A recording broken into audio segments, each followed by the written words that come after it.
رات کا اندھیرا تھا، بارش کی تیز بوندیں چھت پر لگاتار گر رہی تھیں۔ عبداللہ اپنے چھوٹے سے گھر کے دروازے پر کھڑا بادلوں کی گرج سن رہا تھا۔ وہ ایک عام کسان تھا جو دریائے سندھ کے پاس ایک چھوٹے سے گاؤں میں رہتا تھا، لیکن اس رات کچھ الگ تھا۔ بارش عام دنوں سے کہیں زیادہ تیز تھی۔ رات کے وقت اچانک ایک بہت تیز آواز سنائی دی۔ عبداللہ ڈر گیا۔ اس نے جلدی سے دروازہ کھولا اور دیکھا کہ گاؤں میں پانی بہت تیزی سے بہہ رہا تھا۔ گاؤں کے لوگ ڈر کر چیخ رہے تھے، کچھ لوگ اپنے گھروں سے باہر نکل رہے تھے اور کچھ چھتوں پر چڑھ کر مدد کے لیے پکار رہے تھے۔ سیلاب آ رہا ہے، کوئی چیخا۔ عبداللہ نے فوراً اپنی بیوی اور چھوٹے بچوں کو جگایا۔ پانی تیزی سے گھر کے اندر آنا شروع ہو چکا تھا۔ اس نے اپنی بیوی کو بچوں کے ساتھ چارپائی پر چڑھنے کا کہا، جبکہ وہ خود دروازہ کھول کر باہر کے حالات دیکھنے گیا۔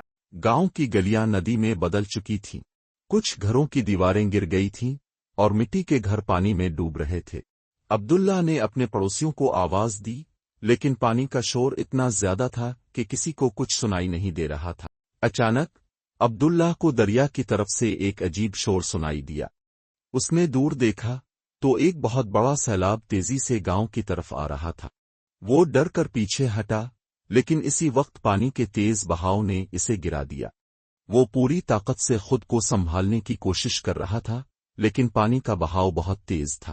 اسی وقت اسے لکڑی کا ایک بڑا ٹکڑا تیرتا ہوا نظر آیا۔ اس نے فوراً اسے پکڑ لیا اور بمشکل خود کو سنبھالا۔ وہ پوری طاقت سے اپنے گھر کی طرف تیرنے لگا۔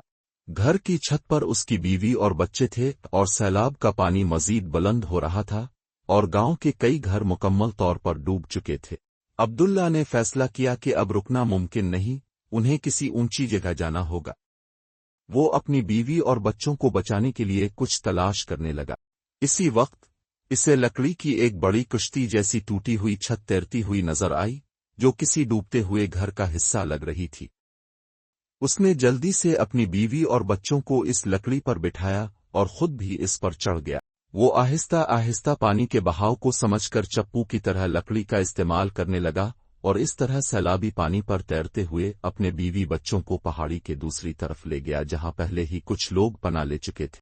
صبح جب بارش رکی تو سیلاب سے ہوئی تباہی سب کے سامنے تھی۔ گاؤں کے آدھے سے زیادہ گھر پانی میں ڈوب چکے تھے، کھیت برباد ہو گئے تھے اور بہت سے لوگ غائب تھے۔ عبداللہ اپنے گھر والوں کے ساتھ تو محفوظ تھا، مگر اس کے دل میں ہمیشہ کے لیے ایک ڈر بیٹھ گیا تھا، قدرت کا ڈر۔ یہ سیلاب صرف پانی نہیں تھا، یہ ایک امتحان تھا۔